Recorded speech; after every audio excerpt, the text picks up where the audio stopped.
रहा इश्क बहते रहे, एक खंजर गिरेबां उतारा किए, दुनिया के चलन की सब खबर थी हमें, दुनिया के चलन की सब खबर थी हमें, आईना बन के सब आशकारा किए, दुनिया के चलन की सब खबर थी हमें, आईना बन के सब आशकारा किए। अस्सलाम वालेकुम दोस्तों, ਤੁਹਾਡਾ ਆਪਣਾ ਖਾਲਕ ਚਿਸ਼ਤੀ ਮਿਊਜ਼ਿਕ ਵਰਲਡ ਤੋਂ ਹਾਜ਼ਰ ਹੈ ਤੇ ਮਿਊਜ਼ਿਕ ਵਰਲਡ ਨੇ ਹਮੇਸ਼ਾ ਸ਼ਾਇਰਾਂ ਅਦੀਬਾਂ ਗੁਲੂਕਾਰਾਂ ਨੂੰ ਪ੍ਰਮੋਟ ਕੀਤਾ ਹੈ ਔਰ ਮਿਊਜ਼ਿਕ ਵਰਲਡ ਜੋ ਕਿ ਸਾਡੀ ਕੰਪਨੀ ਜਿਹੜੀ ਹੈ ਉਹਨੇ ਹਮੇਸ਼ਾ ਕੋਸ਼ਿਸ਼ ਕੀਤੀ ਹੈ ਕਿ ਜਿਹੜੇ ਇੰਟੈਲੈਕਚੁਅਲ ਲੋਕ ਨੇ ਉਹਨਾਂ ਨੂੰ ਅਸੀਂ ਸਾਹਮਣੇ ਲੈ ਕੇ ਆਈਏ। ਸਾਡੇ ਨਾਲ ਇਸ ਟਾਈਮ ਬਹੁਤ ਅੱਛੀ ਸ਼ਾਇਰਾ, ਬਹੁਤ ਅੱਛੀ ਇਨਸਾਨ ਔਰ ਬਹੁਤ ਅੱਛੀ ਡਾਕਟਰ पूनम गोंदल जी मौजूद ने। अस्सलाम वालेकुम अस्सलाम जी। पूनम गोंदल जी की हाल है, ठीक हो? जी अल्हम्दुलिल्लाह सब खैरियत। चूँकि तुसी पढ़े लिखे लोग हो तो साडा प्रोग्राम पंजाबी का है, तुहाडी जिहड़ी शायरी है भी उर्दू दी है, पंजाबी ते भी खत तुसीं कोई शायरी कीती है कि असीं उर्दू वाली शायरी लोगों को सुनावांगे जरूर। पंजाबी च साडा गुफ्तगू करन दा मकसद है कि पंजाबी साडी एक मां बोली ज़बान है। बिल्कुल जी। ते मेरी एक कोशिश हुंदी कि अपनी मां बोली ज़बान दे विच ज़्यादा तो ज़्यादा जिहड़ा ना सी दोस्तां नाल गलबात करिए। बहुत अच्छी गल जी, बहुत ज़बरदस्त। ते पूनम जी माशाअल्लाह तुहाडी किताब इश्के जावेदा जी जी दोस्त देख रहे हैं, बहुत प्यारी इन्हां दी बुक है। इहदे च नज़मां इतनी अच्छियां नज़मां ने कि दिल करता है कि उन्होंने बंदा पढ़ता रहे। इस किताब के बारे डॉक्टर पूनम जी जिहड़े ने तुहानूं दस्सणगे। पूनम जी इह किताब दे जिहड़ा तुहाडा मटीरीअल है ਉਹਦਾ ਤੁਸੀਂ ਆਗਾਜ਼ किस तरह किया और इत्थों तक पहुँचने वास्ते तुहानूं किस किस मराहल तो गुजरना पिया? हाँ जी, मैं कोई यह नहीं है कि मैं कोई यानी कि बकायदा जी प्लैनिंग के तहत थोड़ी बनी शायरा। मैं तो जी जिमें एक पैदाइशी एक तो अल्लाह ताला ने अता की हुई जिमें एक खूबी एक बॉर्न टैलेंट नाल मैं पैदा हुई। यानी कि मैं फील किया कि मैं जो कोई वेखनी हाँ कोई जमाने विच उच नीच कोई भैड़ा काम या कोई चंगा काम तो मेरा दिल करता है कि मैं उन लफ्ज़ां की शक्ल देवां। ਤੇ ਜਦੋਂ ਮੈਂ 12 ਸਾਲਾਂ ਦੀ ਸੀ, 12 ਵਰਿਆਂ ਦੀ ਸੀ, ਉਦੋਂ ਮੈਂ ਆਪਣੀ ਪਹਿਲੀ ਨਜ਼ਮ ਲਿਖ ਛੜੀ। ਯਾਨੀ ਕਿ ਦੁਨੀਆ ਮੇਰੀ ਜ਼ਿਆਦਾਤਰ ਜਿਹੜੀਆਂ ਨਜ਼ਮਾਂ ਨੇ ਨਾ ਜਿਹੜੀ ਮੈਂ ਕਿਤਾਬ ਲਿਖੀ ਉਹ ਹੈਗੀਆਂ ਨੇ ਜੀ ਉਰਦੂ ਵਿੱਚ। ਹਾਂ ਕੋਈ ਗੱਲ ਨਹੀਂ, ਤੁਸੀਂ ਉਰਦੂ ਚ दुनिया के तेवरों से डर के हम रोज चिड़ियों से कहा करते हैं। दुनिया के तेवरों से डर के हम रोज चिड़ियों से कहा करते हैं, तुम ही मांगो दुआ हमारे लिए, हम बड़े दर्द सहा करते हैं और चिड़ियाँ सर उठा के कहती हम भी कुछ ले के दिया करते हैं। यानी कि एक 12 वरियां दी बच्ची है जिहदे ज़हन च कोई टेंशन है, कोई ओहदियां सहेलियां ने चिड़ियां, क्योंकि मैनूं फितरत नाल बहुत प्यार है नेचर नाल, ते ओह डिस्कस कर रही ते चिड़ियां कहंदी कि कुछ मंगो, मेरा बड़ी मुश्किल हैगी है, ते चिड़ियां भी कहंदियां ने कि भी असीं भी कुछ लै के दिंदे आ। अच्छा चिड़ियां तो गल याद आई, तुसीं तुहाडी मैं किताब दा टाइटल देख रहे हैं दोस्तों, देखो जरा ਇਹਨਾਂ ਨੇ 12 ਵਰਿਆਂ ਦੀ ਜਿਹੜੀ ਗੱਲ ਚਿੜੀਆਂ ਦੀ ਕੀਤੀ ਹੈ, ਚਿੜੀਆਂ ਨਜ਼ਰ ਆ ਰਹੀਆਂ ਦੇਖੋ ਇਹਨਾਂ ਦੀ। ਹਾਂਜੀ ਕਿ ਇਹਨਾਂ ਨੇ ਚਿੜੀਆਂ ਨੂੰ ਨਾਲ ਰੱਖਿਆ। ਇਹਨਾਂ ਦੀ ਸਹੇਲੀਆਂ ਉਦੋਂ ਵੀ ਸਨ, ਚਿੜੀਆਂ ਇਹਨਾਂ ਦੀ ਸਹੇਲੀਆਂ ਅੱਜ ਵੀ ਸਨ। ਗੱਲ ਨੂੰ ਅਸੀਂ ਕੰਟੀਨਿਊ ਰੱਖਾਂਗੇ ਜੀ। ਬਿਲਕੁਲ ਬਿਲਕੁਲ। ਤੇ ਫਿਰ ਮੈਂ ਲਿਖ ਦਿੱਤੀ ਜੀ ਆਪਣੀ ਨਜ਼ਮ, ਲੇਕਿਨ ਯਾਨੀ ਕਿ ਮੈਂ ਕਿਸੇ ਨੂੰ ਓਪਨ ਨਹੀਂ ਕੀਤਾ ਕਿਉਂਕਿ ਘਰ ਦਾ ਜਿਹੜਾ ਮਾਹੌਲ ਹੈਗਾ ਸੀ ਬੜਾ ਹੈਗਾ ਸੀ ਕੰਜ਼ਰਵੇਟਿਵ, ਜਿਵੇਂ ਪੰਜਾਬੀ ਘਰਾਣੇ ਹੁੰਦੇ ਨੇ। ਜੀ ਜੀ। ਤੇ ਅੱਬਾ ਜੀ ਨੇ ਕਹਿ ਛੜਿਆ ਸੀ ਮੇਰੇ ਪੈਦਾ ਹੁੰਦੇ ਕਿ ਜੀ ਇਹ ਜਿਹੜੀ ਮੇਰੀ ਧੀ ਹੈਗੀ ਹੈ ਕਿ ਮੈਂ ਡਾਕਟਰ ਹੀ ਬਣਾਉਣਾ ਹੈ। ਤੇ ਡਾਕਟਰ ਬਣਨਾ ਵੀ ਜ਼ਾਤੇ ਖੁਦ ਕੋਈ ਐਡਾ ਆਸਾਨ ਕੰਮ ਨਹੀਂ ਹੁੰਦਾ, ਬਹੁਤ ਪੜ੍ਹਨਾ ਪੈਂਦਾ ਹੈ। ਯਾਨੀ ਕਿ ਜਦੋਂ ਤੁਹਾਡਾ ਤੁਸੀਂ ਕਿਸੇ ਦੀ ਖਾਹਿਸ਼ ਪੂਰੀ ਕਰ ਰਹੇ ਹੋ, ਆਪਣੀ ਤੇ ਖਾਹਿਸ਼ ਨਹੀਂ ਸੀ ਕਿ ਡਾਕਟਰ ਬਣਨਾ ਹੈ, ਪਰ ਅੱਬਾ ਜੀ ਨੇ ਕਿਹਾ ਕਿ ਚੂੰਕਿ ਡਾਕਟਰ ਬਣਨਾ ਹੈ ਤੇ ਮੈਂ ਕਿਹਾ ਚਲੋ ਠੀਕ ਹੈ ਬਣਦੇ ਹਾਂ ਡਾਕਟਰ। ਤੇ ਫਿਰ ਨਾਲ ਨਾਲ ਸ਼ਾਇਰੀ ਵੀ ਜਾਰੀ ਰਹੀ। ਮੇਰੀਆਂ ਭੈਣਾਂ ਨੂੰ ਪਤਾ ਸੀ ਕਿ ਲਿਖਦੀ ਹੈ ਕੁਝ, ਤੇ ਫਿਰ ਉਸ ਤੋਂ ਬਾਅਦ ਮੇਰੇ ਮੀਆਂ ਨੂੰ ਵੀ ਪਤਾ ਸੀ, ਸ਼ਾਦੀ ਵੀ ਡਾਕਟਰ ਨਾਲ ਹੋ ਗਈ। ਜੀ ਜੀ। ਤੇ ਡਾਕਟਰ ਵੀ ਮਾਸ਼ਾਅੱਲਾ ਡਾਕਟਰ ਸਾਹਿਬ ਬੜੇ ਕਾਬਲ ਇਨਸਾਨ ਨੇ, ਬੜੇ ਅੱਛੇ ਮੇਰੇ ਮਾਸ਼ਾਅੱਲਾ ਸਾਰੇ ਤੁਹਾਨੂੰ ਸਪੋਰਟ ਕਰਦੇ ਨੇ, ਬਹੁਤ ਸਪੋਰਟ ਕਰਦੇ ਨੇ ਜੀ ਬਹੁਤ। ਯਾਨੀ ਕਿ ਜਿਹੜਾ ਬੰਦਾ ਤੁਹਾਡੇ ਜ਼ਿੰਦਗੀ ਦੀ ਸਫ਼ਰ ਵਿੱਚ ਤੁਹਾਡੇ ਨਾਲ ਹੋਵੇ ਤੇ ਤੁਹਾਨੂੰ ਬਰਦਾਸ਼ਤ ਕਰੇ ਤੇ ਉਸ ਤੋਂ ਚੰਗਾ ਬੰਦਾ ਤੇ ਮੈਂ ਕਹਿੰਦੀ ਕੋਈ ਨਹੀਂ ਹੁੰਦਾ ਦੁਨੀਆ ਤੇ, ਕੋਈ ਨਹੀਂ ਹੁੰਦਾ। ਯਾਨੀ ਕਿ ਦੁੱਖ ਸੁੱਖ ਦਾ ਸਾਥੀ। ਫਿਰ ਕਿਤਾਬ ਤੱਕ ਪਹੁੰਚਣ ਵਾਸਤੇ ਤੁਹਾਨੂੰ ਕਿਹੜੇ ਮੁਸ਼ਕਲ ਮਰਾਹਲ ਦੇ ਵਿੱਚੋਂ ਗੁਜ਼ਰਨਾ ਪਿਆ ਜਾਂ ਆਸਾਨੀ ਨਾਲ ਹੀ ਤੁਹਾਡੀ ਕਿਤਾਬ ਜਿਹੜੀ ਉਹ ਬਾਹਰ? ਨਹੀਂ ਜੀ ਏਡੀ ਆਸਾਨੀ ਕੋਈ ਨਹੀਂ ਸੀਗੀ। ਪਹਿਲੀ ਗੱਲ ਤਾਂ ਹੈਗੀ ਸੀ ਕਿ ਮੈਂ ਜਿਹੜੀ ਇਹ ਕਿਤਾਬ ਇਸ਼ਕੇ ਜਾਵੇਦਾਂ ਹੈ ਨਾ, ਜੋ ਕੁਝ ਵੀ ਮੈਂ ਲਿਖਿਆ ਮੇਰਾ ਨਹੀਂ ਖਿਆਲ ਸੀ ਕਿ ਮੈਂ ਇਹਨੂੰ ਛਾਪਾਂਗੀ ਤੇ ਬੰਦਿਆਂ ਤੱਕ ਵੀ ਪਹੁੰਚੇਗੀ। ਮੈਂ ਤੇ ਬਸ ਲਿਖੀ ਜਾ ਰਹੀ ਸੀ ਆਪਣੀ ਮੌਜ ਵਿੱਚ, ਤੇ ਡਾਕਟਰੀ ਕਰਦੀ ਸੀ ਤੇ ਆਪਣੇ ਬੱਚਿਆਂ ਦੀ ਮਾਂ ਸੀ ਤੇ ਬੜੀ ਚੰਗੀ ਬੀਵੀ ਸੀ ਤੇ ਇੱਕ ਅੱਛੀ ਇਨਸਾਨ। ਤੇ ਮੈਂ ਤਾਂ ਕਦੀ ਸੋਚਿਆ ਵੀ ਨਹੀਂ ਸੀ। ਤੇ ਸਾਡੇ ਇੱਕ ਰਿਸ਼ਤੇਦਾਰ ਨੇ ਆਸਫ ਸ਼ਾਕਾਰ ਸਾਹਿਬ, ਪੰਜਾਬੀ ਦੇ ਉਹ ਸ਼ਾਇਰ ਨੇ। ਅੱਛਾ ਅੱਛਾ। ਰਾਈਟਰ ਨੇ ਪੰਜਾਬੀ ਦੇ, ਗੁਰਮੁਖੀ ਵਿੱਚ ਵੀ, ਇੰਡੀਆ 'ਚ ਵੀ ਉਹਨਾਂ ਦੀਆਂ ਕਾਫੀ ਕਿਤਾਬਾਂ ਛਪੀਆਂ ਨੇ। ਤੇ ਉਹਨਾਂ ਨੇ ਇੱਕ ਦਿਨ ਸਾਡੇ ਘਰ ਆਏ ਤੇ ਉਹਨਾਂ ਨੇ ਕਿਹਾ ਕਿ ਪੂਨਮ ਤੂੰ ਆਪਣੇ ਆਪ ਨੂੰ ਜ਼ਾਇਆ ਮਤ ਕਰ ਜੀ ਜੀ, ਤੈਨੂੰ ਅੱਲਾਹ ਤਾਲਾ ਨੇ ਇੱਕ ਟੈਲੈਂਟ ਦਿੱਤਾ ਹੈ ਤੇ ਤੂੰ ਇਹ ਕਿਤਾਬ ਆਪਣੀ ਛਪਵਾ ਜੀ। ਤੇ ਡਾਕਟਰ ਸਾਹਿਬ ਗੱਲ ਹੋ ਰਹੀ ਸੀ ਕਿ ਮੈਂ ਕਿਹਾ ਕਿਤਾਬ ਤੁਹਾਡੀ ਜਿਹੜੀ ਛਪੀ ਜਿਹਨੂੰ ਉਹਦੇ ਵਿੱਚ ਕਾਫੀ ਮੁਸ਼ਕਲਾਂ ਪੇਸ਼ ਆਈਆਂ ਤੇ ਤੁਸੀਂ ਦੱਸ ਰਹੇ ਸੀ ਕਿ ਮਾਵਰਾ ਪਬਲਿਸ਼ਰ ਤੁਹਾਨੂੰ। ਹਾਂ ਜੀ, ਮੁਸ਼ਕਲਾਂ ਲਿਖਣ ਵਾਸਤੇ ਵੀ ਪੇਸ਼ ਆਈਆਂ ਕਿਉਂਕਿ ਜਦੋਂ ਮੈਂ ਲਿਖਦੀ ਸੀ ਤੇ ਮੇਰੇ ਮੀਆਂ ਚੂਕੇ ਡਾਕਟਰ ਨੇ ਤੇ ਉਹ ਬੜਾ ਮਾਈਂਡ ਕਰਦੇ ਸੀ, ਕਹਿੰਦੇ ਸੀ ਇਹ ਤੂੰ ਚੰਗੇ ਪਾਸੇ ਲੱਗ ਗਈ ਹੈ ਕੁੜੀਏ, ਕਿ ਤੂੰ ਜਿਹੜਾ ਕੋਈ ਆਪਣੀ ਡਾਕਟਰੀ ਪੜ੍ਹ, ਤੂੰ ਹੈ ਕਿ ਲਫ਼ਜ਼ਾਂ ਜੋੜ ਤੋੜ ਸ਼ੁਰੂ ਕਰ ਛੜੀਏ। ਲੇਕਿਨ ਖੈਰ ਉਹ ਤੇ ਇੱਕ ਲੈਦਾ ਸੀ ਮਜ਼ਾਕ ਸ਼ਜ਼ਾਕ ਵਿੱਚ, ਉਹਨਾਂ ਮਨਾ ਨਹੀਂ ਕੀਤਾ, ਕਦੀ ਰੋਕਿਆ ਨਹੀਂ ਮੈਨੂੰ। ਯਾਨੀ ਕਿ ਮੈਂ ਸਮਝਦੀ ਹਾਂ ਕਿ ਜਿਹੜੀ ਮੈਂ ਸ਼ਾਇਰੀ ਲਿਖੀ ਨਾ, ਇਹ ਸ਼ਾਇਰੀ ਨਹੀਂ ਸੀ, ਇਹ ਮੇਰਾ ਰੋਣਾ ਸੀ, ਮੇਰਾ ਦੁਖੜਾ ਸੀ ਜਿਹੜਾ ਮੈਂ ਕਾਗਜ਼ਾਂ ਤੇ ਲਿਖ ਸਕਿਆ। ਤੁਹਾਡੀ ਆਪਣੀ ਜਿਹੜੀ ਫੀਲਿੰਗ ਸੀ ਉਹ ਸੀ, ਮੇਰੀਆਂ ਫੀਲਿੰਗ ਸੀ ਤੇ ਟੋਟਲ ਯਾਨੀ ਕਿ ਜਿਹੜਾ ਮੁਆਸ਼ਰੇ ਤੋਂ ਮੈਂ ਵੇਖਿਆ ਨਾ, ਜੋ ਮੁਆਸ਼ਰਾ ਮੈਨੂੰ ਗਮ ਦਿੰਦਾ ਸੀ ਉਹ ਮੈਂ ਸਫ਼ਿਆਂ ਤੇ ਲਿਖ ਦਿੰਦੀ ਸੀ। ਤੇ ਮੈਂ ਆਪਣੇ ਖਾਵਤ ਦੀ ਬੜੀ ਮਸ਼ਕੂਰ ਹਾਂ, ਡਾਢੀ ਮਸ਼ਕੂਰ ਹਾਂ ਕਿ ਉਹਨੇ ਮੈਨੂੰ ਰੋਣੇ ਤੋਂ ਰੋਕਿਆ ਨਹੀਂ।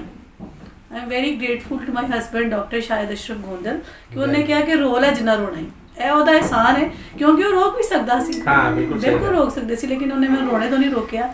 ਤੇ ਫਿਰ ਮੈਂ ਉਹਨਾਂ ਕੋਲ ਗਈ ਮਾਵਰਾ ਵਾਲਿਆਂ ਕੋਲ, ਉਹਨਾਂ ਮੈਨੂੰ ਬੜੇ ਚੰਗੇ ਤਰੀਕੇ ਨਾਲ ਜਿਹੜਾ ਉਹਨਾਂ ਮੇਰੀ ਕਿਤਾਬ ਬਹੁਤ ਅੱਛੀ ਛਾਪੀ ਹੈ ਤੇ ਬੜੀ ਮਿਹਨਤ ਕੀਤੀ ਉਹਦੇ ਤੇ, ਬੜਾ ਅੱਛਾ ਸਫਾ, ਬੜੇ ਅੱਛੀ ਜਿਹੜੀ ਹੈਗੀ ਇਹਦੀ ਵੇਖਣ 'ਚ ਵੀ ਕਿਤਾਬ ਬਹੁਤ ਖੂਬਸੂਰਤ ਹੈ। ਤੇ ਚੂੰਕਿ ਸਫੇ ਬਹੁਤ ਜ਼ਿਆਦਾ ਸੀ, ਮੈਂ ਕਿਹਾ ਜੀ ਮੈਂ ਇੰਨੇ ਛਪਵਾਉਣੇ ਨੇ। ਉਹਨਾਂ ਨੇ ਕੋਈ ਗੱਲ ਨਹੀਂ, 256 ਸਫਿਆਂ ਦੀ ਕਿਤਾਬ ਹੈ ਤੇ ਕਿਤਾਬ ਵਿੱਚ ਮੈਂ ਆਪਣਾ ਜੋ ਮੈਨੂੰ ਫੀਲ ਹੋਇਆ, ਜੋ ਮੈਂ ਮਹਿਸੂਸ ਕੀਤਾ, ਉਹ ਮੈਂ ਲਿਖਦੀ ਗਈ ਤੇ ਇਨਸ਼ਾਅੱਲਾ ਮੇਰੀ ਹੁਣ ਦੂਜੀ ਕਿਤਾਬ ਵੀ ਕਰੀਬ ਆਏਗੀ, ਉਹ ਵੀ ਤੁਸੀਂ ਪੜ੍ਹੋਗੇ। ਵੈਰੀ ਗੁੱਡ ਜੀ ਜੀ। ਤੇ ਮੈਂ ਚਾਹਾਂਗਾ ਕਿ ਜਿਹੜੇ ਸਾਡੇ ਆਪਣਾ ਸੁਣਨ ਵਾਲੇ ਲੋਕ ਨੇ ਉਹਨਾਂ ਨੂੰ ਤੁਸੀਂ ਆਪਣੀ ਇਹਦੇ ਚੋਂ ਜਿਹੜੀ ਸ਼ਾਇਰੀ ਹੈ ਨਜ਼ਮਾਂ ਨੇ, ਕਿਉਂਕਿ ਤੁਸੀਂ ਉਰਦੂ 'ਚ ਲਿਖੀਆਂ ਨੇ ਤੇ ਉਰਦੂ 'ਚ ਹੀ ਜੀ, ਮੈਂ ਸਾਡਾ ਸੈਸ਼ਨ ਹੀ ਉਰਦੂ ਦਾ ਸ਼ੁਰੂ ਹੋ ਗਿਆ, ਸਮਝ ਉਰਦੂ ਦਾ ਹੀ ਸਮਝੋ ਸੈਸ਼ਨ ਸ਼ੁਰੂ ਹੋ ਗਿਆ ਜੀ। ਮੈਂ ਤੁਹਾਨੂੰ ਸੁਣਾਉਂਦੀ ਹਾਂ ਜੀ, ਜਿਹੜਾ ਯਾਨੀ ਕਿ ਜਿਹੜਾ ਸਾਡਾ ਹੈਗਾ, ਸਾਡਾ ਮੁਆਸ਼ਰਾ ਜਿਹੜਾ ਹੈਗਾ, ਅਸੀਂ ਕਹਿਣ ਦੀ ਹੱਦ ਤੱਕ ਮੁਸਲਮਾਨ ਹੈਗੇ ਆ, ਬਾਕੀ ਸਾਡੇ ਵਿੱਚ ਕੋਈ ਮੈਂ ਮੁਸਲਮਾਨਾਂ ਵਾਲੀ ਗੱਲ ਵੇਖੀ ਕੋਈ ਨਹੀਂ ਏਡੀ ਖਾਸ। ਯਾਨੀ ਕਿ ਸਾਡੇ ਵਿੱਚ ਸਟੇਟਸ ਕੌਨਸ਼ੀਅਸ ਆ, ਉੱਚ ਨੀਚ ਬਹੁਤ ਹੈ। ਮੈਂ ਦੱਸ ਰਹੀ ਸੀ ਚੀਸੀ ਸਾਹਿਬ ਨੂੰ ਕਿ ਮੇਰੀ ਕੰਮ ਵਾਲੀ ਸੀ ਤੇ ਮੈਂ ਕਿਹਾ ਤੂੰ ਮੇਰੇ ਨਾਲ ਪੰਜਾਬੀ 'ਚ ਗੱਲ ਕਰਿਆ ਕਰ, ਤੇ ਉਹਨੇ ਕਿਹਾ ਜੀ ਮੇਰਾ ਬਾਜੀ ਕਰ ਦਿਓ ਹਿਸਾਬ, ਮੇਰਾ ਸਟੇਟਸ ਬਹੁਤ ਉੱਚਾ ਹੋ ਗਿਆ ਤੇ ਮੈਂ ਹੁਣ ਜਿਹੜਾ ਨਾ ਨੌਕਰੀ ਛੱਡ ਸਕਦੀ ਹਾਂ, ਮੈਂ ਪੰਜਾਬੀ 'ਚ ਗੱਲ ਨਹੀਂ ਕਰਨੀ। ਤੇ ਇੰਝ ਹੀ ਹੈਗਾ, ਇੱਕ ਮੇਰੀ ਨਜ਼ਮ ਹੈਗੀ ਰੋਮਾਂਸ। ऊंच नीच के झगड़े, जात पात के फड्डे, मालो जर के सब किस्से, तेरी मेरी का रोला, नित नए स्यापे हैं। दुनियादार लोगों ने बेरिया चेहरों को दार पे लटकाया है, इश्क को नचाया है, हुस्न को दबाया है। दुनियादार लोगों ने बेहसी के गुंबद पे अपना अल्म लहरा के बेकरार आंखों को बहुत ही रुलाया। बहुत अच्छी, बहुत ਜ਼ਬਰਦਸਤ ਮਾਸ਼ਾਅੱਲਾ ਇਹ ਲਿਖੀ ਹੈ ਕਿ ਜਿਹੜਾ ਸਾਡਾ ਸੋਸ਼ਲ ਇੰਬੈਲੈਂਸ ਹੈ, ਕਹਿਣੇ ਦੇ ਹੱਦ ਤੱਕ ਕਿ ਅਸੀਂ ਕਹਿੰਦੇ ਹਾਂ ਜੀ ਸਭ ਬਰਾਬਰ हैं, ਹਾਂਜੀ सब बराबर। यानी कि रसूल पाक ने तो कैसे ना किसी अजमी को किसी अरबी पे, किसी गोरे को किसी काले पे, ये इसका पीछे दाया है। यानी कि ਜਿਹੜਾ ਹੈਗਾ ਨਾ ਥੀਮ ਹੈ ਵੇ ਕਿ ਸਭ ਬਰਾਬਰ ਨੇ ਪਰ ਬਰਾਬਰ ਕੋਈ ਨਹੀਂ ਹੈਗਾ ਜੀ ਜੀ। ਸਾਨੂੰ ਦੁਨੀਆ 'ਚ ਬਰਦਾਸ਼ਤ ਕਰਨਾ ਪੈਂਦਾ ਹੈ। ਹਰ ਬੰਦਾ ਜਿਹੜਾ ਅਮੀਰ ਬੰਦਾ ਗਰੀਬ ਬੰਦੇ ਦੀ ਗਰਦਨ ਮਾਰ ਰਿਹਾ ਹੈ ਜੀ ਜੀ, ਉਹਦਾ ਹੱਕ ਮਾਰ ਰਿਹਾ ਹੈ, ਹੱਕ ਤਲਫੀ ਕਰ ਰਿਹਾ ਹੈ। ਦੂਜੀ ਮੈਂ ਤੁਹਾਨੂੰ ਸੁਣਾਉਂਦੀ ਹਾਂ ਮੌਤ ਕੇ ਸਦਕੇ। ਮੌਤ ਕੇ ਸਦਕੇ ਮੌਤ ਯਾਨੀ ਕਿ ਅੱਲਾਹ ਤਾਲਾ ਨੇ ਇਨਸਾਨ ਨੂੰ ਇੰਨਾ ਕੁ ਬੇਬਸ ਕਰ ਦਿੱਤਾ ਹੈ ਕਿ ਛੋਟੀ ਜਿਹੀ ਜ਼ਿੰਦਗੀ ਦੇ ਛੜੀ ਹੈ, ਅੱਖਾਂ 'ਚ ਖਾਬ ਸਜਾ ਛੜੇ ਨੇ, ਬੇਤਹਾਸ਼ਾ ਮੌਕੇ ਦਿੱਤੇ ਨੇ, ਪਰ ਆਖਰਕਾਰ ਹਰ ਬੰਦਾ ਭਾਵੇਂ 100 ਸਾਲ ਦਾ ਵੀ ਹੋਵੇ, 100 ਵਰਿਆਂ ਦਾ ਵੀ ਹੋਵੇ, ਆਖਰਕਾਰ ਉਹਨੇ ਮਰਨਾ ਹੀ ਮਰਨਾ। ਤੇ ਮੌਤ ਦਾ ਖੌਫ ਇਨਸਾਨ ਦੇ ਉੱਤੇ ਮੁਸੱਲਤ ਹੈ। ਇਨਸਾਨ ਉਸ ਖੌਫ ਦੇ ਸਾਏ ਵਿੱਚ ਹੀ ਸਾਰੇ ਕੰਮ ਕਰ ਰਿਹਾ ਹੈ, ਉਸ ਖੌਫ ਤੋਂ ਆਜ਼ਾਦ ਨਹੀਂ। मौत के सदके ए दुनियादारी के धंधो, ए दुनियादारी के धंधो, जरा गौर करो, जरा थम जाओ। एक सांस का किस्सा है सारा, एक सांस का किस्सा है सारा, अब इतना तुम ना इतराओ। एक और कफन का किस्सा है, एक और कब्र की तैयारी है। ए मौत तेरे सदके जाऊं, ए मौत तेरे सदके जाऊं, ये जीवन कितना भारी है। जितना अच्छा जी। फिर मैं आपको कौन सुनानी था ना अपनी एक नज़म अनारकली डिस्को चली। हाँ डिस्को चली ते बड़ा मशहूर करैक्टर है अनारकली। हाँ ज़ाहिर है साडे लाहौर दी शान, लाहौर दी शान है ये, साडे लाहौर दी बहुत शान है ते बड़ा जड़ा मजबूत किरदार है जहांगीर दी कहानी दा जी जी, भूलिया बादशाह। میں تمہاری وہ انارکلی ہوں، میں تمہاری وہ انارکلی ہوں جسے تمہارے سامنے ہی دیوار میں زندہ چنوا دیا گیا تھا، مگر میرا ہنر وفا تو دیکھو، مگر میرا ہنر وفا تو دیکھو کہ میں ازل سے ابد تک تمہاری تشنا روح میں پیوست ہو گئی ہوں. ٹھیک ہے جی، تسی محسوس کر لو ہر ایک انارکلی، بالکل ٹھیک ہے نا، ہر گھر چ ایک انارکلی ہے جو اپنے اوتے فٹ کر سکتی ہے. ہاں نہیں بالکل کر سکتی ہے، کوئی شک نہیں. ٹھیک ہے جی. پھر لکھی ایک نظم گناہگار، یعنی کہ پونم ایک اتنا سادہ انسان سی کہ انہیں زندگی چ جدا بھی دل توڑیا ان جا کے ہاتھ جوڑ کے منایا. ان کیا یہ بڑے لوگوں کی نشانی ہوندی؟ نہیں جی وڈی تو نہیں ہے، وڈے تو میرے نال بیٹھے ہوئے نے جیوندے رہن، تے میں تے بہت ہی ایک خاک دا ذرا ہاں. پر میں تانوں دس رہی ہوں کہ میں جڑی نظم لکھی، جو بھی لکھیا میں سچ ہی سچ سی. تے گناہگار، میں گناہگار ہیگی ہاں، اپنے آپ نوں شو کر رہی ہاں. 100 لفظ ندامت کے، 100 لفظ ندامت کے لاکھوں سجدے میرے، 100 لفظ ندامت کے لاکھوں سجدے میرے. توبہ کی میری جھنکار، سب عرش ہلا آئی اللہ کو منائی، سب عرش ہلا آئی اللہ کو منائی. لوگوں کے وہی فتوے، لوگوں کے وہی فتوے، اپنوں کی وہی تکرار. منکر ہے یہ ہر جائی، منکر ہے یہ ہر جائی، کافر ہے یہ گنہگار، 100 کوڑوں کا ہے حقدار. یعنی کہ نہ ہی معاف کیا اور اوپر سے فتویٰ بھی لگا دیا. ٹھیک ہے، نہ معافی ملی تو فتویٰ بھی لا چھڑا کہ مارو مارو مارو، یعنی کٹو کیونکہ معافی بھی منگدا ہے. معافی منگدا. ٹھیک ہے جی.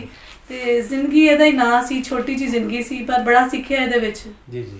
اچھا جی. ٹھان لی، ٹھان لی، ٹھان لی دا مطلب ہے کہ بس پکا ارادہ کر لیا. یعنی کہ اڑیل بندہ ضد کر لی. اڑیل، ہاں جی، اڑیل بندے نے ضد کر لی، ٹھان لی. کسی قضا نماز کو، کسی قضا نماز کو ادا کرنے کی ٹھان لی. کسی قضا نماز کو ادا کرنے کی ٹھان لی. کسی کی بھولی یاد سے، کسی کی بھولی یاد سے وفا کرنے کی ٹھان لی. کسی کو تخت و تاج دے کے اپنے سر بٹھا لیا، کسی کو تخت و تاج دے کے اپنے سر بٹھا لیا.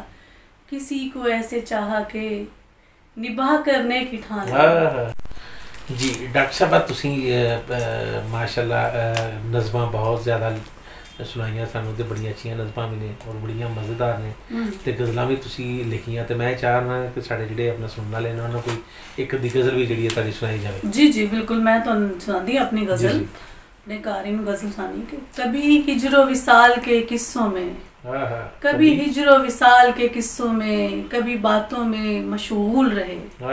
کبھی ہجر و وصال کے قصوں میں، کبھی باتوں میں مشغول رہے.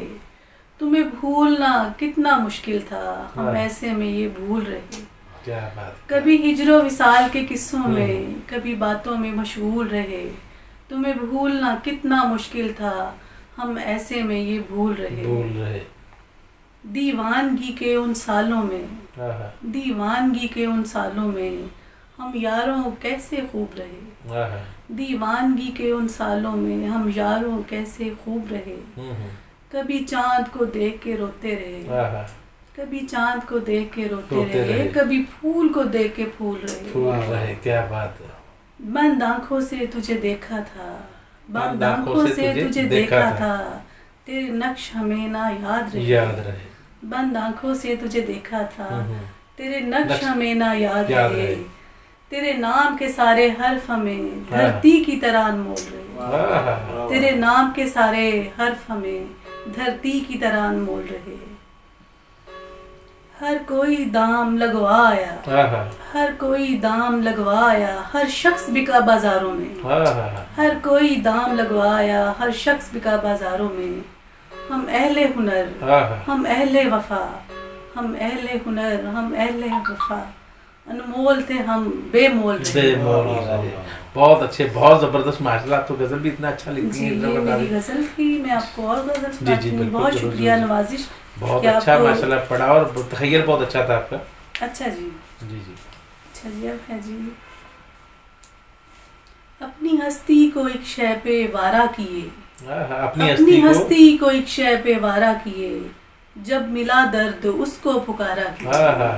اپنی ہستی کو ایک شے پہ وارا کیے، جب ملا درد اس کو پکارا کیے اشک آنکھوں میں شاید چلے آئیں پھر اشک آنکھوں میں شاید چلے آئیں پھر اس لیے اپنی آنکھیں سنوارا کیجیے اشک آنکھوں میں شاید چلے آئیں پھر اس لیے اپنی آنکھیں سنوارا کیجیے جانے کیا شے تھی وہ ایک سلا یا بھرم جانے کیا شے تھی وہ ایک سلا یا بھرم جس لیے زندگی اپنی وارا کی جانے کیا شے تھی وہ ایک سلا یا بھرم جس لیے زندگی اپنی وارا کیے درد بڑھتا رہا عشق بہتے رہے درد بڑھتا رہا عشق بہتے رہے ایک خنجر گریباں اتارا کیے درد بڑھتا رہا عشق بہتے رہے ایک خنجر گریباں اتارا کیے دنیا کے چلن کی سب خبر تھی ہمیں دنیا کے چلن کی سب خبر تھی ہمیں آئینہ بن کے سب آشکارا کیا دنیا کے چلن کی سب خبر تھی ہمیں آئینہ بن کے سب آشکارا کیے بہت شکریہ اب آپ کو ایک اور غزل سنا دیتی ہوں جی بالکل ضرور کڑی دھوپ میں کسی کی راہ تک نہ کڑی دھوپ میں کسی کی راہ تک نہ دستور پرانا ہوتا تھا وہ وعدہ کر کے ایفا کرنا کیا خوب زمانہ ہوتا تھا کڑی دھوپ میں کسی کی راہ تک نہ دستور پرانا ہوتا تھا وہ وعدہ کر کے ایفا کرنا کیا خوب زمانہ ہوتا تھا وہ کون تھا میرے واسطے وہ کون تھا میرے واسطے تڑپا تھا کبھی جو ایک ایک پل وہ کون تھا میرے واسطے تڑپا تھا کبھی جو ایک ایک پل وہ گیا کدھر اس بستی میں ایک دیوانہ بھی ہوتا تھا وہ گیا کدھر اس بستی میں ایک دیوانہ بھی ہوتا تھا تیرے سامنے تو میں خوش ہی رہا تیرے سامنے تو میں خوش ہی رہا آنکھیں بھی میری ہنستی رہیں اور تجھ سے دور جا کے میں ہر ایک قدم پہ روتا تھا تیرے سامنے تو میں خوش ہی رہا آنکھیں بھی میری ہنستی ہی رہیں اور تجھ سے دور جا کے میں ہر ایک قدم پہ روتا تھا شاید میرے جلتے من کو مل جائے تھوڑا سا سایہ شاید میرے جلتے من کو مل جائے تھوڑا سا سایہ یہ سوچ کے وہ ہر اپنا زخم چبھتے کانٹوں میں پھروتا تھا یہ سوچ کے وہ ہر اپنا زخم چبھتے کانٹوں میں پھروتا تھا اب خواب میں مجھے وہ آن ملے اب خواب میں مجھے وہ آن ملے اور کوئی نہیں ہے چارہ غم اس واسطے ناداں زخمی دل ہر پل ہر لمحہ سوتا تھا اب خواب میں مجھے وہ آن ملے اور کوئی نہیں ہے چارہ غم یہ سوچ کے ناداں زخمی دل ہر پل ہر لمحے سوتا تھا میری ایک سہیلی ہے تسلیمہ میرے میاں نے نال جی مزاق کیتا کہ تو جڑی ہے کوئی کنے عشق کیتے نے ہون تک تے بڑا انہیں اس چیز نو شغل چ لیا تسلیم نے تے تسلیم کہندی ہے کہ پونم ہن ہر بندہ تے تیرے طرح نہ ہو سکدا کہ ایک عشق تے گزارا کر کے بیٹھ جائے اے تے دسن والی گلاں نہیں کہ کنے عشق کیتے سی بالکل تسی کچھ عشق تے لکھیا ہے عشق تے بھی لکھیا جی عشق ہی ہے سارا جڑا ہے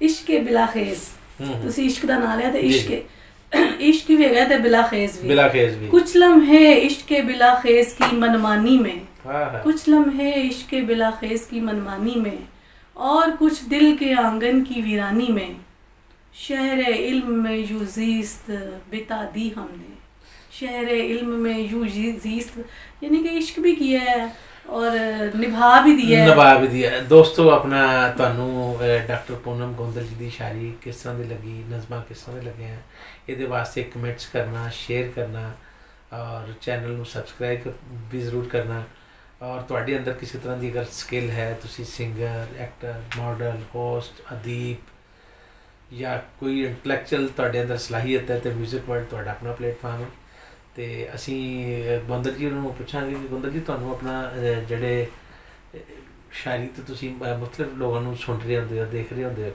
تانوں جڑے تواڈے پسندیدہ جڑے شاعر نے وہ کون لوگ نے میرے پسندیدہ شاعر جڑے نے منیر نیازی بہت پسند پروین شاکر بہت پسند بلکہ بہت سارے جدوں میں ہن کتاب چھاپی تے انہوں نے کہا جی تواڈیاں جڑی نظماں وچ جھلک پیندی پروین شاکر دی تے تواڈی پرسنالٹی وچ جی تے باقی وسیع شاہ سارے اچھے نے سب ہی اچھے نے لیکن جڑے اج کل دے جنہاں جو میں انسپائر ہوئی ناصر کاظمی صاحب فیض احمد فیض صاحب ٹھیک ہے جی ਸਾਡੇ ਜਿਹੜੇ ਆਪਣਾ ਨਵੇਂ ਲਿਖਣ ਵਾਲੇ ਜਿਹੜੇ ਫੀਲਡ ਚ ਆਉਣਾ ਚਾਹ ਰਹੇ ਹੁੰਦੇ ਨੇ, ਸ਼ੇਰ ਸ਼ਾਇਰੀ ਵਾਲੇ ਪਾਸੇ ਆਉਣਾ ਚਾਹ ਰਹੇ ਹੁੰਦੇ ਨੇ, ਉਹਨਾਂ ਵਾਸਤੇ ਕੋਈ ਮੈਸੇਜ, ਕੋਈ ਉਹਨਾਂ ਵਾਸਤੇ ਮੇਰਾ ਇਹ ਮੈਸੇਜ ਹੈ ਕਿ ਲਿਖਦੇ ਰਹੋ ਕਿਉਂਕਿ ਹਰ ਬੰਦਾ ਨਹੀਂ ਲਿਖ ਸਕਦਾ, ਬੜੇ ਬੜੇ ਸਕਾਲਰ ਨੇ, ਇਹ ਅੱਲਾ ਦੀ ਅਤਾ ਹੈਗੀ ਹੈ, ਤੁਸੀਂ ਲਿਖੋ ਤੇ ਯਾਨੀ ਕਿ ਦੁਨੀਆ ਤੁਹਾਨੂੰ ਬਿਲਕੁਲ ਖੁਸ਼ਾਮਦੇਦ ਕਹੇਗੀ।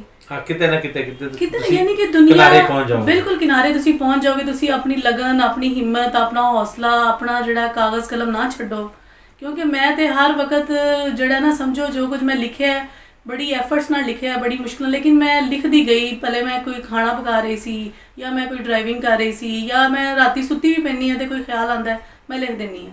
ਲਿਖਣਾ ਬਹੁਤ, ਕਿਉਂਕਿ ਤੁਸੀਂ ਅਗਰ ਨਹੀਂ ਲਿਖੋਗੇ ਤਾਂ ਜ਼ਾਇਆ ਹੋ ਜਾਏਗਾ। ਤੇ ਤੁਸੀਂ ਸਲਾਹ ਲਵੋ ਆਪਣੇ ਵੱਡਿਆਂ ਕੋਲੋਂ। ਬਹੁਤ ਅੱਛੇ ਲੋਕ ਨੇ ਜਿਹੜੇ ਤੁਹਾਡੇ ਵਾਸਤੇ ਬੈਠੇ ਹੋਏ ਨੇ ਦੁਨੀਆ ਵਿੱਚ। ਚੰਗੇ ਬੰਦੇ ਜ਼ਿਆਦਾ ਟੱਕਰੇ ਨੇ, ਭੈੜੇ ਵੀ ਥੋੜੇ ਬਹੁਤੇ ਹੁੰਦੇ ਨੇ, ਲੇਕਿਨ ਗੁਲਾਬਾਂ ਨਾਲ ਕੰਡੇ, ਹਾਂਜੀ ਦੁਨੀਆ ਤੇ ਸੇਮ ਹੈ ਨਾ, ਗੁਲਾਬਾਂ ਨਾਲ ਕੰਡੇ ਤੇ ਹੁੰਦੇ ਨੇ। ਤਾਂ ਤੁਸੀਂ ਆਪਣਾ ਜਾਰੀ ਰੱਖੋ ਸਫ਼ਰ, ਇਨਸ਼ਾਅੱਲਾ ਤੇ ਕਾਮਯਾਬੀ ਤੁਹਾਡੇ ਕਦਮ ਚੁੰਮੇਗੀ। ਮਿਹਨਤ ਨਾਲ ਤੁਸੀਂ ਡਾਕਟਰ ਪੂਨਮ ਜੀ ਇਹ ਦੱਸੋ ਕਿ ਆਪਣੀ ਲਾਈਫ ਦੇ ਵਿੱਚ ਬੇਸ਼ੁਮਾਰ ਅੱਲਾ ਨੇ ਤੁਹਾਨੂੰ ਇੱਜ਼ਤ ਵੀ ਦਿੱਤੀ, ਸ਼ੋਹਰਤ ਵੀ ਮਿਲੀ, ਸਾਰਾ ਕੁਝ ਹੋਇਆ, ਤੇ ਕੋਈ ਐਸੀ ਖੁਆਇਸ਼ ਜਿਹੜੀ ਜ਼ਿੰਦਗੀ 'ਚ ਪੂਰੀ ਨਾ ਹੋਈ? ਕੋਈ ਐਸੀ ਖੁਆਇਸ਼ ਜਿਹੜੀ, ਜੀ ਅਲਹਮਦੁਲਿਲਾ ਮੈਂ ਇੰਨੀ ਕੋਈ ਖੁਸ਼ਕਿਸਮਤ ਔਰਤ ਹੈਗੀ ਹਾਂ, ਇੰਨੀ ਖੁਸ਼ਕਿਸਮਤ ਮੈਂ ਕਹਿ ਸਕਦੇ ਹੋ ਇਨਸਾਨ ਹਾਂ ਕਿ ਮੈਂ ਜ਼ਿੰਦਗੀ 'ਚ ਜੋ ਚੀਜ਼ ਮੰਗੀ ਮੈਨੂੰ ਅੱਲਾ ਨੇ ਦਿੱਤੀ। ਮੈਂ ਇੱਕ ਅੱਛੀ ਡਾਕਟਰ, ਮੈਂ ਆਪਣੇ ਮਰੀਜ਼ਾਂ ਵਾਸਤੇ, ਮਰੀਜ਼ ਮੇਰੇ ਢੂੰਡ ਰਹੇ ਹੁੰਦੇ ਨੇ ਕਿ ਕਿੱਥੇ ਗਈ। ਅਗਰ ਮੈਂ ਕਦੀ ਬਿਮਾਰ ਪੈ ਜਾਵਾਂ, ਉਸੇ ਵਾਸਤੇ ਢੂੰਡ ਰਹੇ ਨੇ ਤੁਸੀਂ, ਉਹਨਾਂ ਨਾਲ ਪਿਆਰ ਬਹੁਤ ਜ਼ਿਆਦਾ, ਮੈਂ ਬਹੁਤ ਪਿਆਰ ਕਰੀ, ਕਿਉਂਕਿ ਮੇਰੇ ਕੋਲ ਜਿਹੜਾ ਬੰਦਾ ਆ ਗਿਆ ਨਾ, ਮੈਂ ਇਹ ਨਹੀਂ ਕਿਹਾ ਕਿ ਕਿੱਥੋਂ ਆ ਗਿਆ, ਮੈਂ ਕਹਿੰਦੀ ਅੱਲਾ ਨੇ ਘੱਲਿਆ ਮੇਰੇ ਕੋਲ। ਤੁਸੀਂ ਯਕੀਨ ਕਰੋ ਕਿ ਡਾਕਟਰ ਤੇ ਇੱਕ ਮੇਰਾ ਹੈਗਾ, ਮੈਂ ਇੱਕ ਹੁਨਰ ਹੈ, ਇੱਕ ਆਰਟ ਹੈ, ਇੱਕ ਸਕਿਲਫੁਲ ਕੰਮ ਹੈ। ਅਗਰ ਫਰਜ਼ ਕਰੋ, ਮੇਰੇ ਕੋਲ ਐਸੇ ਬੰਦੇ ਵੀ ਆ ਜਾਂਦੇ ਨੇ ਜਿਨ੍ਹਾਂ ਨੂੰ ਮੈਂ ਜਾਣਦੀ ਨਹੀਂ ਹੁੰਦੀ, ਤੇ ਉਹ ਕਹਿਣਗੇ ਕਿ ਇਹਨੇ ਡਾਕਟਰ ਸਾਹਿਬਾ ਸਾਨੂੰ ਮਦਦ ਚਾਹੀਦੀ ਹੈ। ਮੈਂ ਕਹਿੰਦੀ ਕੋਈ ਗੱਲ ਨਹੀਂ। ਤੇ ਮੈਂ ਸਮਝਦੀ ਹਾਂ ਕਿ ਅੱਲਾਹ ਤਾਲਾ ਚੁਣ ਲੈਂਦਾ ਕੁਛ ਬੰਦਿਆਂ ਨੂੰ। ਕੁਛ ਬੰਦੇ ਇੰਨੇ ਨਰਮੋ ਨਾਜ਼ੁਕ ਹੁੰਦੇ ਨੇ ਨਾ, ਯਾਨੀ ਕਿ ਜਿਵੇਂ ਮੇਰੀ ਤਕਰੀਬਨ ਰੁਨਮਾਈ ਹੋਈ ਕਿਤਾਬ ਦੀ, ਤੇ ਸਰ ਕਰਾਮਤ ਬੁਖਾਰੀ ਬਹੁਤ ਵੱਡਾ ਨਾਂ ਨੇ, ਉਹਨਾਂ ਨੇ ਕਿਹਾ ਕਿ ਇੱਕ ਡਾਕਟਰ ਇੰਨੀ ਟੈਂਡਰ ਫੀਲਿੰਗਸ ਦੇ ਨਾਲ ਪਹਿਲੀ ਵਾਰੀ ਵੇਖਿਆ। ਤੇ ਯਾਨੀ ਕਿ ਤੁਸੀਂ ਯਕੀਨ ਕਰੋ ਕਿ ਮੇਰਾ ਅਗਰ ਵਸ ਚੱਲੇ ਤੇ ਮੈਂ ਬੜਾ ਕੁਛ ਕੀਤਾ ਵੀ ਹੈ, ਤੇ ਹਲੇ ਮੈਂ ਚਾਹੁੰਦੀ ਹਾਂ ਮਜ਼ੀਦ ਕਰਾਂ। ਜਦੋਂ ਤੱਕ ਮੈਂ ਆਖਰੀ, ਮੇਰੀ ਬੇਟੀ ਕਹਿੰਦੀ ਹੈ ਨਾ, ਮੇਰੀ ਬੇਟੀ ਲੀਨਾ ਅਕਸਰ ਕਹਿੰਦੀ ਹੈ ਕਿ अब आप काम ना करें, रेस्ट करें, तो मैं कहनी है नहीं, मैं काम करना चाहनी हाँ, मैं अपना फैज़ चाहनी हाँ दुनिया तक पहुँच जाए, जितना भी पहुँच सकता है। तो मैं कोई मेरी ऐसी चिश्ती साहब अल्हम्दुलिल्लाह, मैं एक बड़ी मेरे बच्चे पुरसकून, मेरा मियाँ अच्छा, मेरे बच्चे यानी कि इस दौर च मेरे बच्चे ने जिवें ਕਹਿੰਦੇ ਨੇ ਨਾ ਨਿੱਗੀ ਕੁੱਖ ਦੀ ਪੈਦਾਵਾਰ, ਯਾਨੀ ਕਿ ਮੈਨੂੰ ਕਦੀ ਫੀਲ ਹੀ ਨਹੀਂ ਹੋਇਆ। ਅੱਜ ਕੱਲ ਦੇ ਬੱਚੇ ਜਿਵੇਂ ਮੈਂ ਵੇਖਨੀ ਆ ਨਾ, ਜਦੋਂ ਸੱਤ ਸਿਆਪੇ ਪਸੂੜੀਆਂ, ਕੋਈ ਬੜੇ ਓਬੀਡੀਐਂਟ, ਬੜੇ। ਕਦੀ ਕੋਸ਼ਿਸ਼ ਕੀਤੀ ਉਰਦੂ ਦਾ? ਤੁਸੀਂ ਬਹੁਤ ਅੱਛਾ ਲਿਖਿਆ, ਪੰਜਾਬੀ ਚ ਜੀ ਮੈਂ ਲਿਖ ਰਹੀ ਹਾਂ ਜੀ, ਮੈਨੂੰ ਪੰਜਾਬੀ ਇੰਨੀ ਪਸੰਦ ਹੈ। ਮੈਂ ਤੁਹਾਨੂੰ ਦੱਸਿਆ ਨਾ ਕਿ ਮੇਰੀ ਕੰਮ ਵਾਲੀ ਜਿਹੜੀ ਉਹਦਾ ਜ਼ਿਕਰ ਕੀਤਾ, ਤੇ ਮੈਂ ਪੰਜਾਬੀ ਚ ਲਿਖਣਾ ਸ਼ੁਰੂ ਕੀਤਾ ਕਿਉਂਕਿ ਆਪਣੀ ਮਾਂ ਬੋਲੀ ਨਾ। ਇਨਸ਼ਾਅੱਲਾ ਮੇਰੀ ਪੰਜਾਬੀ ਚ ਵੀ ਕਿਤਾਬ ਆਏਗੀ ਜੀ ਜ਼ਰੂਰ, ਤਾਂ ਕਿ ਅਸੀਂ ਸਾਡੇ ਜਿਹੜੇ ਜਵਾਕ ਨੇ ਉਹਨਾਂ ਨੂੰ ਪਤਾ ਲੱਗੇ ਕਿ ਅਸੀਂ ਆਪਣੀ ਜ਼ਬਾਨ ਨਾਲ ਜੀ ਬਿਲਕੁਲ ਜੀ। ਦੋਸਤੋ, ਸਾਡੇ ਪ੍ਰੋਗਰਾਮ ਦਾ ਵੇਲਾ ਖਤਮ ਹੋਣ ਵਾਲਾ ਹੈ। ਫਿਰ ਅਸੀਂ ਇੱਕ ਨਵੀਂ ਸ਼ਖਸੀਅਤ ਨਾਲ ਹਾਜ਼ਰ ਹੋਵਾਂਗੇ, ਤੇ ਜ਼ਰੂਰ ਕਮੈਂਟਸ ਕਰਿਆ ਜੇ, ਸਬਸਕ੍ਰਾਈਬ ਕਰਿਆ ਜੇ, ਔਰ ਸਾਡੇ ਸੈਂਟਰ ਨੂੰ ਵੱਧ ਤੋਂ ਵੱਧ ਦੋਸਤਾਂ 'ਚ ਸ਼ੇਅਰ ਕਰਿਆ ਜੀ। ਅੱਲਾ ਹਾਫਿਜ਼।